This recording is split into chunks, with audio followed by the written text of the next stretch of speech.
চলুন আজকে আপনাদেরকে একটা সুন্দর রেস্টুরেন্টে নিয়ে যাই। রেস্টুরেন্টটা এতই সুন্দর, একেবারে প্রকৃতিতে ঘেরা চমৎকার একটা জায়গা, যে কারোই মন ভালো করে দেওয়ার মতো একটা জায়গা। অবশ্য আমি যেদিন এখানে গিয়েছিলাম সেদিন প্রচণ্ড বৃষ্টি ছিল। বৃষ্টির মধ্যে আমি মেট্রোতে গিয়ে পৌঁছে উত্তরায়। সেখানে বৃষ্টির কারণে আমাকে অনেকক্ষণ স্টেশনে অপেক্ষা করতে হয়েছিল। স্টেশনে অপেক্ষা করার পর বৃষ্টি কিছুটা কমলে আমি অটো নিয়ে চলে যাই রেস্টুরেন্টে। রেস্টুরেন্টটা অদ্ভুত সুন্দর। নিচতলাটা এন্টিক জিনিস দিয়ে তারা সাজিয়ে রেখেছে, মনে হচ্ছিল আমি যেন মিউজিয়াম দেখছি। প্রতিটা কর্নারে এন্টিক জিনিস দিয়ে তারা নিচতলাটা সাজিয়েছে। আমি অবশ্য সেখানেই আমার পুরো সময় কাটিয়েছি। আমার ফুডও আমি সেখানেই গ্রহণ করেছি। আমি বেশিরভাগ সময় এখানেই থেকেছি, যদিও তাদের আরও কিছু কর্নার ছিল, উপরেও তাদের জায়গা ছিল খাবারের অথবা বসার, আড্ডা দেওয়ার, দুই পাশে জায়গা ছিল। তাদের সবচেয়ে আকর্ষণীয় জায়গাটি হচ্ছে এই মাঝখানের পানি, নৌকা এবং চারিপাশে গাছপালা দিয়ে ঘেরা একটা চমৎকার কর্নার। এই কর্নারটাতেই বেশিরভাগ মানুষ তার সময় কাটায়, ছবি তোলে। আমি পানিতে পা দুলাতেই অনেক মাছ এসে আমার পায়ে স্পর্শ করা শুরু করলো। আমি খুব মজা পাচ্ছিলাম বিষয়টা, মাছরা আমার পায়ে স্পর্শ করছে।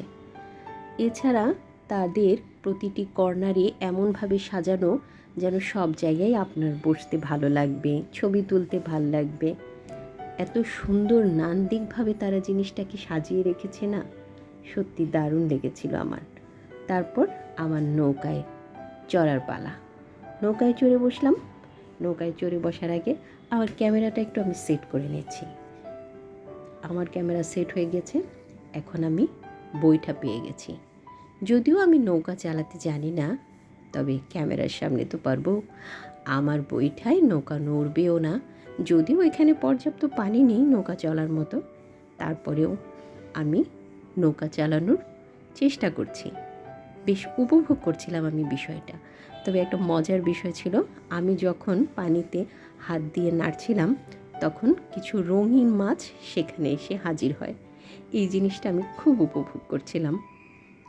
একটা ছিল সোনার কন্যা, মেঘে বরণ কেশ, ভাটি অঞ্চলে ছিল সেই কন্যার দেশ। দু চোখে তারা হারে কি মায়া, নদীর জলে পড়ল কন্যার ছায়া। তাহার কথা বলি, তাহার কথা বলতে বলতে নাও দৌড়াইয়া চলি। আমারও চলে যাওয়ার সময় হয়ে গেল। আমি রেস্টুরেন্টের শেষ মুহূর্তে কিছু ছবি নেওয়ার চেষ্টা করছি। তারপর আমি পুরো জায়গাটার একটা স্ন্যাপস নিব, যেন এটা আমার কাছে সংরক্ষণে থাকে। এরকম প্রকৃতির মাঝে ঘেরা ছোট্ট একটা নান্দিক রেস্টুরেন্ট। আমি আমার ক্যামেরা বন্ধ করলাম, ক্যামেরায় বন্দি করলাম এই রেস্টুরেন্টের আকর্ষণীয় জায়গাটা। এবার আমার ফিরে যাবার পালা। চললাম বাড়ি।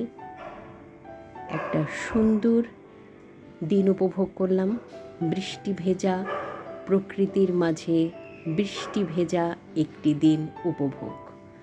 অবশ্য আমার মতো যারা প্রকৃতিপ্রেমী তারাই এটা শুধুমাত্র উপভোগ করতে পারবেন।